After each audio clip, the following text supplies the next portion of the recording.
Going to talk about a couple things. Afternoon, y'all. Chief Prepper here. So let's talk about the first thing that's been a bee in my bonnet for a little over a week now that I haven't talked about. But I was talking about the fact that your CBRN equipment is absolutely fucking worthless to you.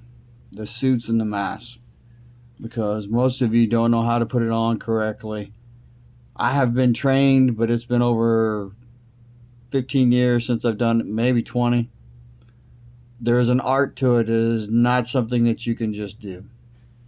The second thing is, let's assume you can get the shit on like you're supposed to and you're sealed off from the world. How the fuck do you know how to come out of it? Also, something they teach in the military, but that you probably don't know. Do not waste your money on masks and suits. I advised people a while ago that maybe a Geiger counter would be good. This is the bee that's been in my bonnet. I researched Geiger counters online. You either get them from Amazon and they're digital, not the best solution in the world, because if you are in a footprint and that is not shielded in a Faraday cage bag and the battery is not shielded, it probably ain't going to work. The old analog ones, the yellow ones, they used to come with a test specimen. So it was in a case so that it wasn't radiating you. It's very low dosage, but you could pull it out, use the wand, and see if it works. The old yellow ones with the analog gauge would be the one that I would recommend. But the problem with that is they only seem to be available on eBay, and most of them say refurbished or rebuilt. So how do you know it's going to work? So I don't know what I'm going to do. They have new ones that are $25,000, $1,200 ones, $300 or $400 ones, then pick a range.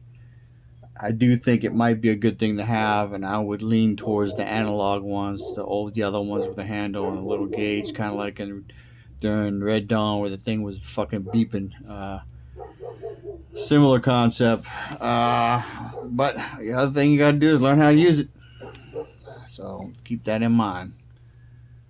So, the second thing we're going to talk about is this fucking air balloon. I would venture to guess there is a reason the government is not shooting it down. Could be that there's a dirty bomb. Could be that there's an EMP. Could be that there's a fucking nuke. We don't know. We as a society don't know. I can tell you, based on all of my experiences, the government is a very deliberate fucking process and everything. They think about and have plans for just about everything. So if they're not shooting it down, there's a reason. I don't know what it is. The story that they're telling is probably not the truth. The government is the number one fucking liar in the world. And that's not just the U.S. government. So, reiterate what I said earlier. With the way the world is fucking right now, our government, as far as I'm concerned, is retarded.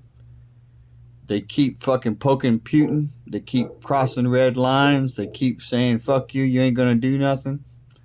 They're going into a fight thinking that dickhead ain't gonna be able to hit us, doesn't know how to hit us, and is stupid. That is a bad way to go into a fight. So I just got through talking to my best friend, and he was saying, fucking if Russia nukes fucking Europe right now, that takes out NATO and a large portion of military forces. I ain't going to say what country, but figure it out.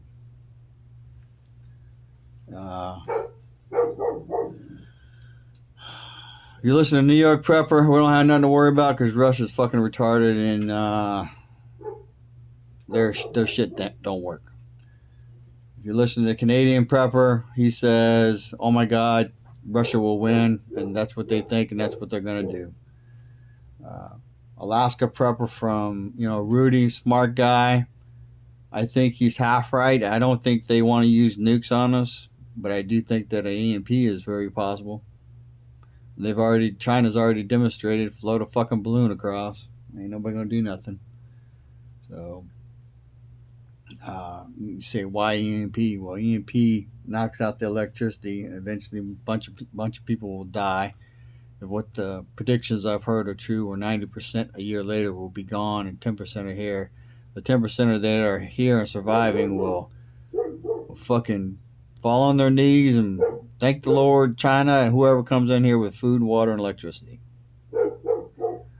99% of the people who are left over will do that, because living with the Americans are soft or weak.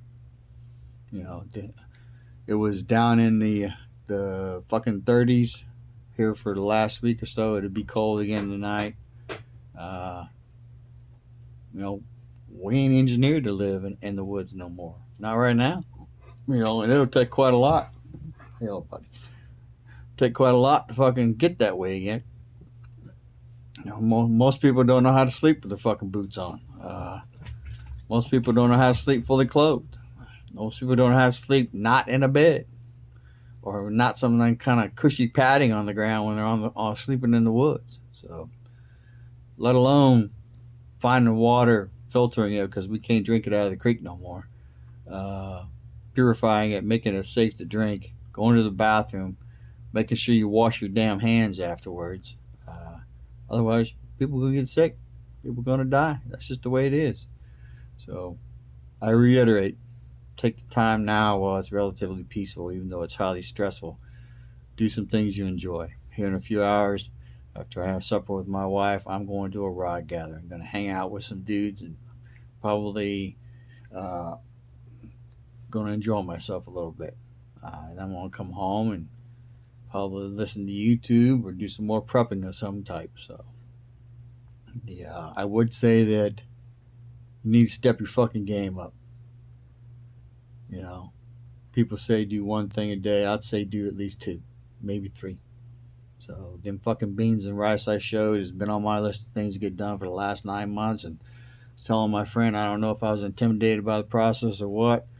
I actually didn't think I was going to have enough Starbucks bags, and I had like 12 left over, and that's about a year's worth of coffee. And I had probably 20 bags of rice, and probably close to that number of beans. So put the first 4 bags of rice in the freezer this morning.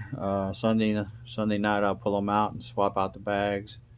So the